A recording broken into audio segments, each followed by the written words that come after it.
Bugün NBA'in benim hiç bilmediğim, yeni öğrendiğim ve sizin de belki çoğunuzun bilmediği G League dediğimiz NBA'in bir alt ligindeki takımın maçını izlemeye gidiyoruz. Bugün San Antonio Spurs'un alt takımı, pilot takımı Austin Spurs'un maçına gideceğiz birlikte. Şu anda hava Texas'ta çok güzel. Kış buraya bir türlü gelmiyor ve bunun için inanılmaz mutluyum. Gördüğünüz gibi tişört giyiyorum. Altında da şort var. Spor yapacağız. Spor salonuna gidiyoruz. Ondan sonra geliyoruz, hazırlanıyoruz ve maça doğru yola çıkıyoruz. Güzel bir maç olacağını umuyorum. Çünkü daha önce ben de hiç izlemedim, görmedim ve ne olduğu hakkında hiçbir bilgim yoktu. Ta ki birkaç gün önce araştırma yapana kadar. Araştırma yaptıktan sonra biraz bilgi edindim. Size de bu konu hakkında bilgi vereceğim. Videoya başlamadan önce kanalıma abone olup videoları beğenip bana destek olursanız çok mutlu olurum. Yorum yapmanız ve videoları beğenmeniz gerçekten çok önemli. O zaman biraz daha öne çıkıyor ve sporumuzu yaptıktan sonra maça doğru yola çıkıyoruz. Hadi bakalım. Görüşürüz. Job is done. Yes.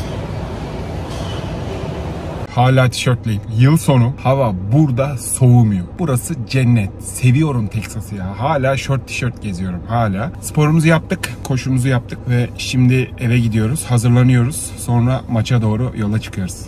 Hazırız ve yola çıkıyoruz. Ben de sizinle birlikte ilk defa göreceğim.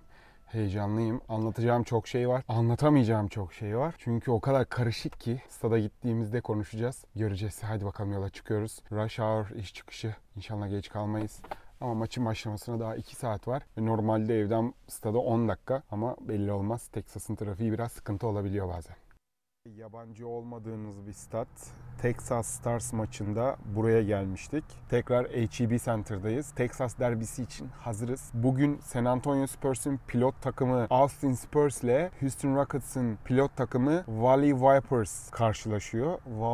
Valley Vipers. Onların maçını izleyeceğiz. Aslında bir nevi Texas derbisi izliyoruz bugün yine. Biz de sadece Texas maçlarına gidiyoruz. Anlamadım ki. Bir türlü çıkamadık Texas'tan. Ama yakında çıkacağız. Sizin abone olmalarınızla, like'larınızla, yorumlarınızla büyüyen kanalımızla daha büyük, daha geniş çaplı etkinliklere ve maçlara gideceğiz. Şimdi şu güvenliği bir geçeyim. Ondan sonra mikrofonu takıp konuşmaya devam edeceğim. Hadi bakalım.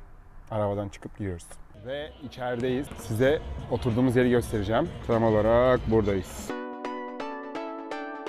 Arka taraflar kapalı basket potasının. Bir karşı taraf açık, bir de bu taraf açık. Böyle biz önden 4. 5. sıradayız. Gayet güzel. Arkadaşlar ısınıyor şu anda. Takımdaki oyuncular. Birazdan size takımdan bahsedeceğim. Karşı takım da burada. Onlar da ısınıyor ve kimse yuhalamıyor. Çünkü çok az insan var. Maç başlayana kadar dolar mı bilmiyorum. Ama güzel, sakin, evimize yakın. Buraya geliriz. Burada ben maç izlerim yani. Çok güzel. Tam 10 dakika arabayla. Hem de NBA G League. Geleceğin yıldızları genelde burada oynuyor. Shaquille O'Neal'ın da oğlu Şerif O'Neal geçen sene bu ligde oynuyordu ve şu anda çift kontratı olan oyuncular da var. Onlardan da bahsedeceğim.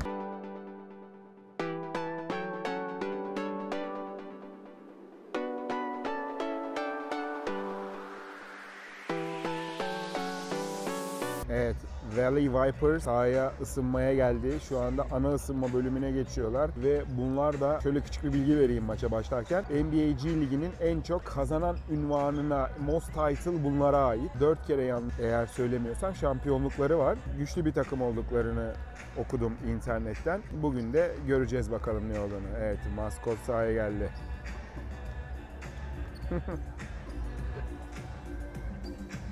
Ve Austin Spurs sahada.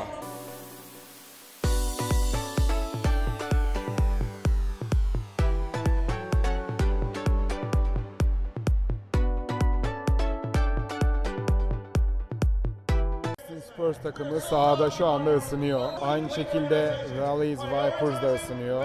Güzel bir ortam var. Biraz soğuk çünkü şöyle bir durum var. Texas Stars burada buz hokeyi maçı oynuyor ve bu sahanın altı buz hokeyi stadı. O yüzden donuyoruz şu anda. Bayağı soğuk.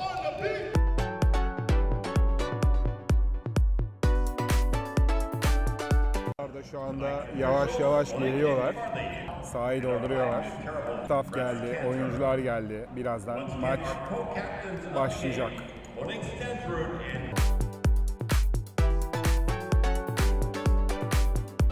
Şimdi size maçla birlikte biraz bahsedeceğim G League'in nasıl olduğunu.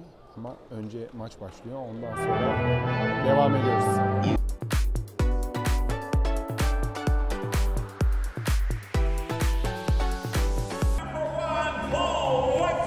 Oyuncular sahaya çıkıyor.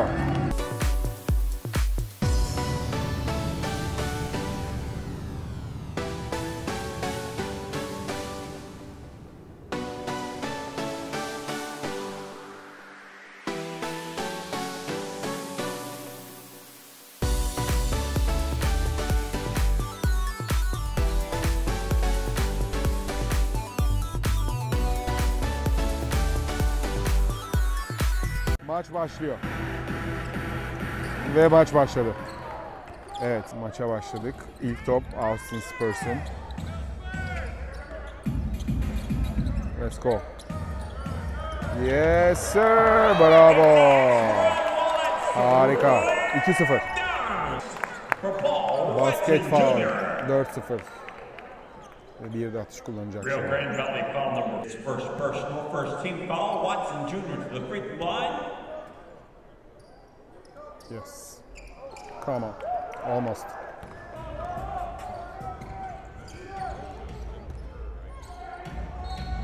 Ooh, basket foul. Basket counts number 4. Sizinle konuşmak için arkaya geldim. Şimdi biraz NBA G Ligi'nden bahsedeceğim size. NBA G Lig ilk olarak 2001 yılında kuruldu ve amacı NBA'ye oyuncu, kulüp çalışanı, koç yetiştirme. Fakat bu son 2023-2024 yılındaki anlaşmayla birlikte adı NBA G Lig oldu ve sponsoru Gatorade. O yüzden onun baş harfini koydular. G Lig oldu. Bu lig o kadar karışık ki size olabildiğince basit anlatmaya çalışacağım. Çünkü çok karışık. Kendi kuralları var, kendi yapısı var. O yüzden size çok basite indirgenmiş şekilde anlatacağım. Önceden farklı bir adı vardı. Bu en son adı şu anda NBA G League. Ve NBA G League'de toplamda 31 tane takım var. Bu 31 takımın 28'i NBA takımlarının altyapısı, yani pilot takımı. Bir tanesi Meksika'dan Capitans, bir tanesi Kanada'dan Toronto Raptors'ın takımı, bir tanesi de NBA'in böyle alt liginin All Star'ı gibi Exhibition Team'i, NBA G League Ignite diye geçiyor. NBA G League'de takımlar toplamda 50 maç oynuyorlar. İlk 16 haftası Showtime Cup, vitrin kupası olarak geçiyor. Ve bu vitrin kupası kendi bir turnuva gibi düşünün. Son geri kalan 34 haftasında da takımlar normal sezonlarını oynuyorlar ve NBA kurallarının geçerli olduğu bir sezon gibi düşünün. O şekilde maç ilerliyor. Ama bu ligin kendine ait kuralları var ve şu şekilde NBA mesela NBA'ye kural koymadan önce kurallarını burada deniyor. Ondan sonra eğer uygun görürseler kendi liglerini uyguluyorlar. Yani burası bir nevi deneme tahtası gibi. Fakat buranın kendine ait kuralları da var ve o kadar karışık ki basketbol uzmanı olmadığım için onunla ilgili pek bir şey söyleyemiyorum. Ama ben size farklı gördüklerimi kenarda yazarım, not olarak bildiririm. Bu lige mesela kimler katılabilir? 18 yaşını doldurmuş olmak gerekiyor. Ve liseyi bitirmiş olmak ve bitirdikten sonra da bir yılın geçmesi gerekiyor. Yani liseyi bitirir bitirmez buraya gelemez. NBA'de draft edilemeyen oyuncular buraya gelebiliyor. Ve NBA takımları tarafından denenme kampına çağrılmış ve seçilmemiş oyuncular buraya katılabiliyor. Geçen sene burada Shaquille O'Neal'in oğlu Şerif O'Neal da oynuyordu. Burada oldukça fazla sayıda NBA'de oynayan oyuncu ya da NBA'ye giden oyuncu var. 2023-2024 sezonunda %53 NBA oyuncusu bu ligden çıkma ve bu da gerçekten all the time record. En yüksek oran olarak kaydedilmiş durumda. Yani burada bir nevi pişiyorsunuz. Ya da seçilemediyseniz tekrar geri geliyorsunuz ve bir şansınız daha oluyor ya da iki şansınız daha, fark etmiyor. Burada NBA'ye hazırlanıyorsunuz. Sadece oyuncu olarak değil, koç olarak da, staff olarak da, kulüp çalışanı olarak da. Buradaki oyuncuların maaşları fix şu şekilde. Yıllık minimum 40 bin, maksimum 50 bin dolar kazançları oluyor. Yani NBA G League'de bir oyuncuya milyonlarca dolar veremiyorsun bir takım hariç. Onu anlatacağım size. Fakat burada genel olarak söylediğim gibi maaşlar 40 bin ile 50 bin dolar arası sabit. Biraz araştırma yaptım ve şunu söyleyebilirim. Buraya girebilmek için ve buradan NBA'ye gidebilmek için inanılmaz bir menajer etkisi var. Yani menajerinin iyi seçilmesi, buraya girilmesi ve buradan NBA'ye gidilmesi için çok önemli. NBA'dekinden farklı olarak burada birden fazla kontrat var. NBA G Ligi'nde kontratlar 1 yıllık yapılıyor. Fakat bireysel kontrat oluyor veya 2 yönlü kontratlar oluyor.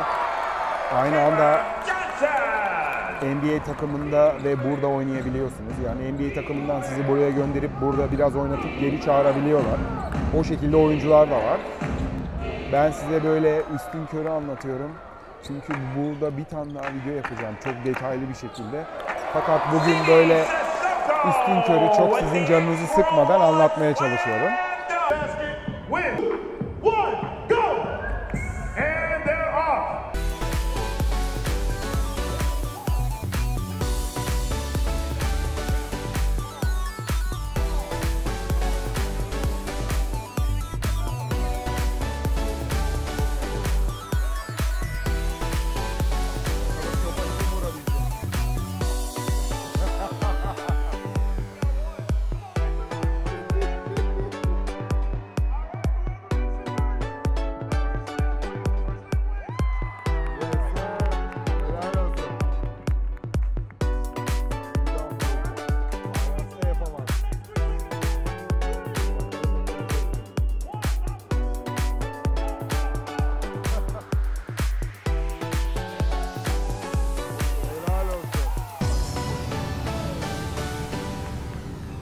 Yani söylediğim gibi farklı sözleşmeler var. Oyuncuları, buradaki oyuncuları NBA'de belirli bir süre oynatabiliyorlar.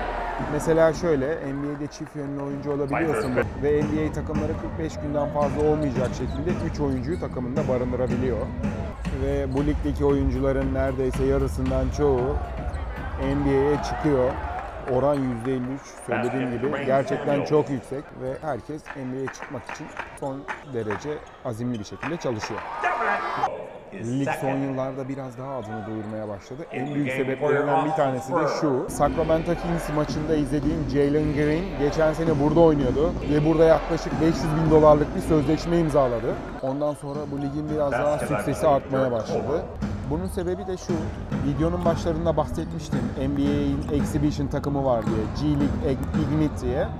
Bu takım biraz farklı, normal sezonda oynamıyor ve bu takımdaki oyuncuların sözleşmeleri biraz yüksek. Tam detayını bilmiyorum ama bir sonraki videoda detaylı olarak anlatacağım. NBA G League'de şu anda mesela ben size yukarıda ya da yan tarafta gösteririm. $1 milyon sözleşme imzalayan bir basketbolcu var. Adını şu anda unuttum. Fakat size yanda adını söyleyeceğim. 2 yıllık çift yönlü bir kontrat imzaladı ve sözleşmenin değeri $1 milyon. Bu da bu lige verilen değeri biraz daha artırıyor. Ve şöyle bir şey var.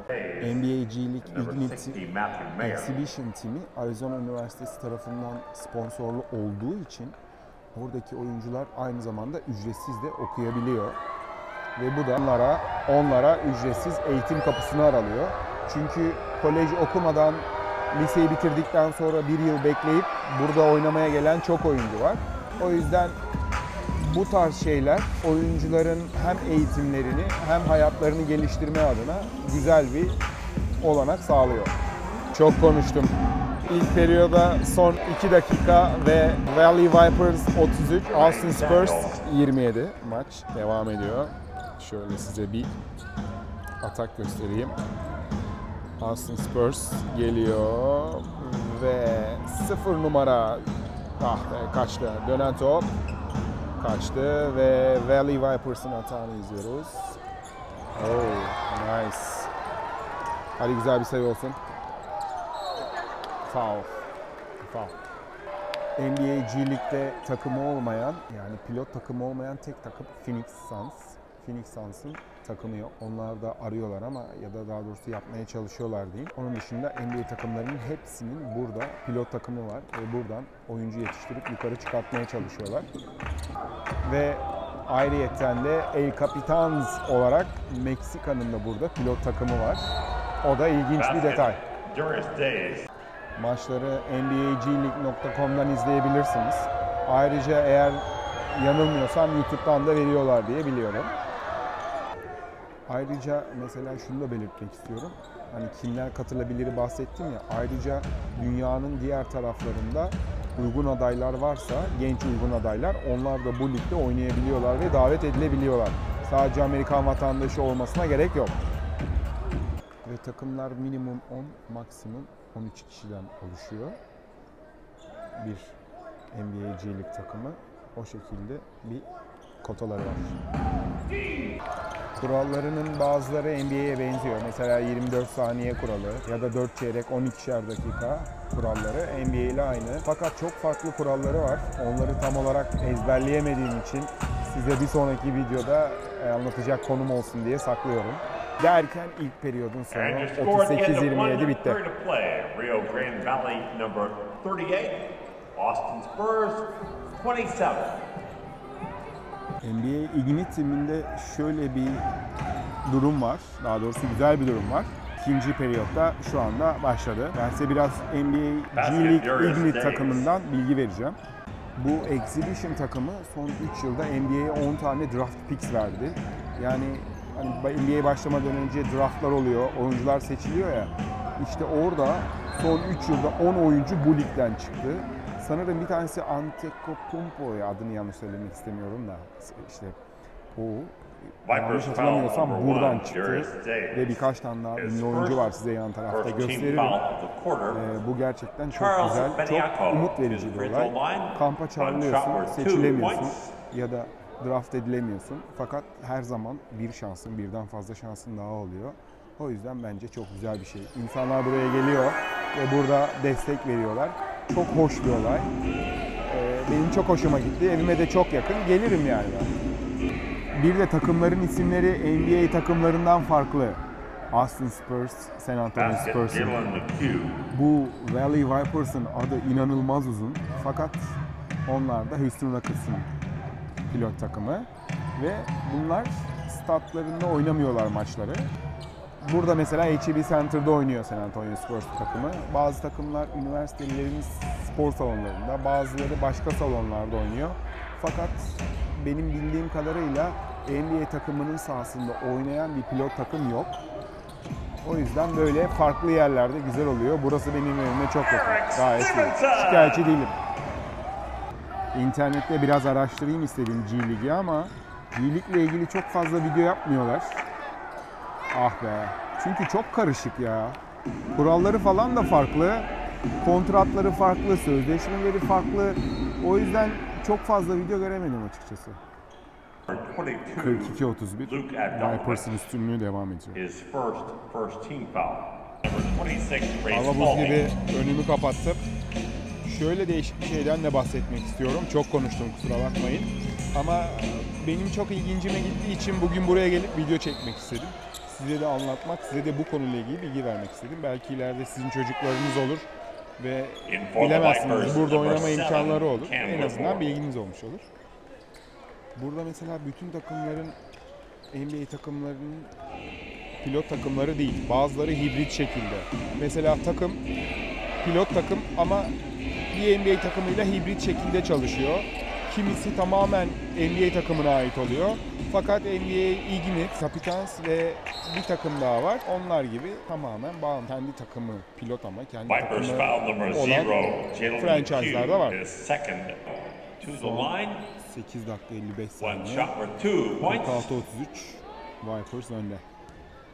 Austin servis atış kullanıyor. Ve Max.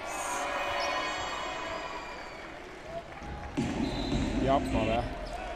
Ya bu ligin öyle bir imkanı var ki Amerikan vatandaşısınız ve NBA'de oynamak gibi hayaliniz var ve yeteneğinize güveniyorsunuz. Her yıl bu ligin tryoutları var, denemeleri var ve sadece 200 kişi katılabiliyor. Form dolduruyorsunuz, $500 ödüyorsunuz, tryoutlara geliyorsunuz ve beğenilirseniz NBA G League takımları tarafından seçiliyorsunuz, kontratınız imzalanıyor ve oynuyorsunuz. Eğer NBA takımları performansınızı beğenirse kesinlikle NBA'ye gitmemeniz için önünüzde hiçbir engel yok. O yüzden normal bir vatandaşın NBA'ye oynamasını mümkün kılan bir sistem bu. Harika bir sistem gerçekten. Bazı şeyleri mümkün kılmak insanlara daha çok umut veriyor.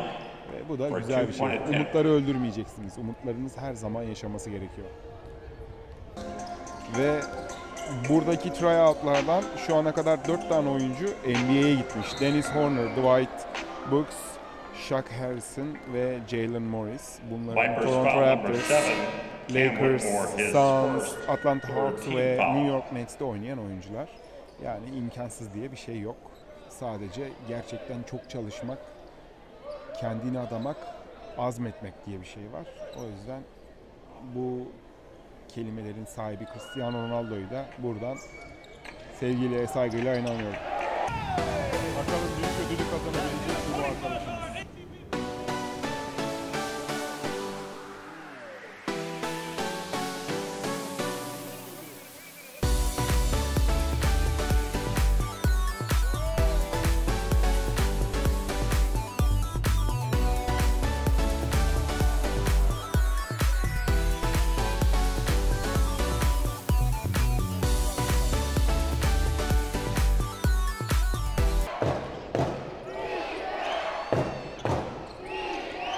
Birazdan yıkacak onu kesin.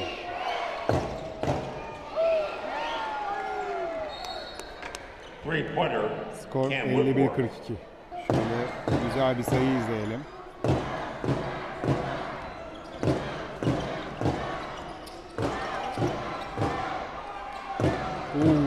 Yes sir. Bravo.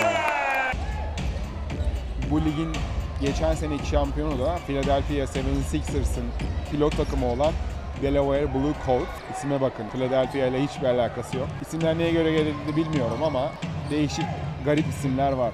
Ben size yukarıda bir yere takımların dağılımını harita şeklinde de bırakacağım. Oradan da bakabilirsiniz. Maskot kafayı yedi. Eric Stevenson. Kendi kendine bir To şeyler the free throw yapıyor. line, one shot worth 2 points. Maskot çıldırdı. Takımı geride, morali bozuldu. Yes sir. Eric Stevenson. Geçen üçlü arkadaş yine salladı. Gayet iyi. His first Uzay basket okulu count. bırak diyeceğim de annenden korkuyorum. Keser beni. Ama bir an You're önce buraya gel. staged to Hemen the formu free throw doldurur. line. Denemelere sokarız seni. Uzay sen bunları rahat yersin yani. Çok rahat. Bu ligde her maçta ortalama 20 sayın yok mu be? Daha potaya yetiştiremiyorlar ki.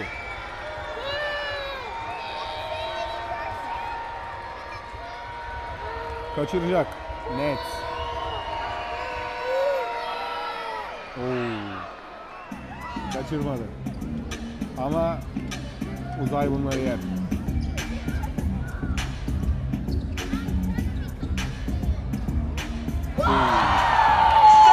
Çok iyi be. Spurs ilk defa 59-56 öne geçti. Şimdi adam baskete giderken adama faul yaptılar. Burada şöyle bir farklı kural var. Mesela basket faul olmadı ama faul yapıldı. Eğer ilk atışını isabetli yaparsa ikinci atışına gerek kalmıyor. 2 sayılık bir atış yapıyor. Aynı şekilde üçlük için de geçerli. Mesela üçlük atışında bana faul yapıldı. Kullanıyorum. İlk şutum girdiği anda 3 sayı sayılıyor ve oyun kaldığı yerden devam ediyor. Bu kuralları NBA burada deniyor. Eğer olabilirliği varsa NBA'ye uyguluyor. In fourth contact. Ve benimle birlikte her etkinliğe, maça gelen canımın içi eşim her zamanki gibi yine desteğini First foul. benim yanımda esirgemeden donarak da olsa gösteriyor. His second. Ama benden güzel maskot olur. Öyle söyleyeyim. Day Olur değil mi? To the free throw line. Olur ha hakikaten. Anasını ağlatırım değil mi? Ağlatırım. Yanımdaki çocuklar öyle bir inanmışlar ki çekemiyorum ama acayip bağırıyorlar. Söylediğim gibi geçen sene Shaquille O'Neal'ın oğlu Sheriff O'Neal da burada oynuyordu. Ama yanlış hatırlamıyorsam Instagram'dan bakmıştım. Bir kaza geçirdi galiba ya da bir sakatlık geçirdi, ameliyat oldu. Şu anda oynuyor mu bilmiyorum. Ama burada geçen sene oynayan yine bir söylediğim gibi $500.000 sözleşme imzalayan basketbolcuyu da Sacramento Kings Houston Rockets maçında izledim birkaç hafta önce. Houston'da 21-22 sayı falan attı en az. Çok iyi performansı vardı. Yani burada oynuyorsunuz, buradan sonra NBA'ye çıkıyorsunuz yani çalışırsanız. 69-68 Vipers önde ve Austin Spurs.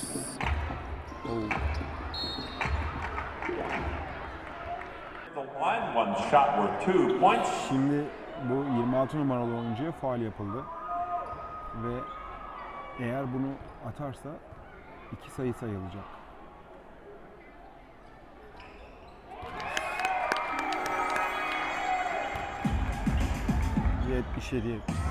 Harika. At bunu. Yes.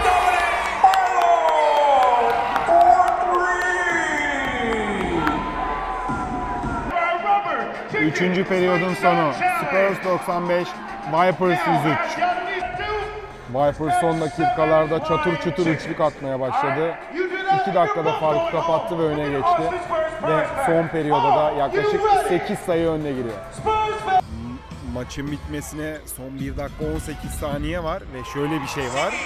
Son 2 dakika kala NBA regülasyonu geçerli. Yani 2 sayılık atış yaparken faul yapıldı. Sayı olmadı ve 2 atış kullandı. Yani son 2 dakika kala tekrar NBA regülasyonuna dönüyor. Acayip karışık. Daha bilmediğim ve size anlatamadığım çok kural var. Onları da bir sonraki maçlarda zamanla anlatacağım artık. Affınıza sığınıyorum bugün. Bir sonraki maçlarda anlatacak bir şey kalsın. Maçın bitimine son 10 saniye. Ve yavaş yavaş artık maçı bitiriyorlar. 2, 1 ve And the final score, Rio Grande Valley 140, your Austin Spurs 124. 140-124 Vipers Spurs'ı sağdan sildi, evet. 3. çeyrekten sonra sildi. Güzel maçtı, eğlenceli maçtı. Bir sonraki maç pazar günü. Ona gelmem ama başka gideceğim daha maçlar var. NBA Ignite'i görmek istiyorum. Ona bilet bulursam o maça da gideceğim mutlaka. Güzel bir etkinliğin daha sonuna geldik. Videoyu buraya kadar izlediğiniz için hepinize çok teşekkür ederim. Bu ve bu tarz videoların daha fazla gelmesini istiyorsanız lütfen aşağıdan kanalıma abone olmayı unutmayın. Videoları beğenmeyi ve istediğiniz tarzda videolar varsa aşağıda yorumlara belirtebilirsiniz. Kendinize çok iyi bakın. Bir sonraki videoda görüşmek üzere. Sürpriz etkinliklerim devam edecek. Güzel yerlere gideceğim, göreceğim. Hoşça kalın. Görüşürüz. Kendinize iyi bakın.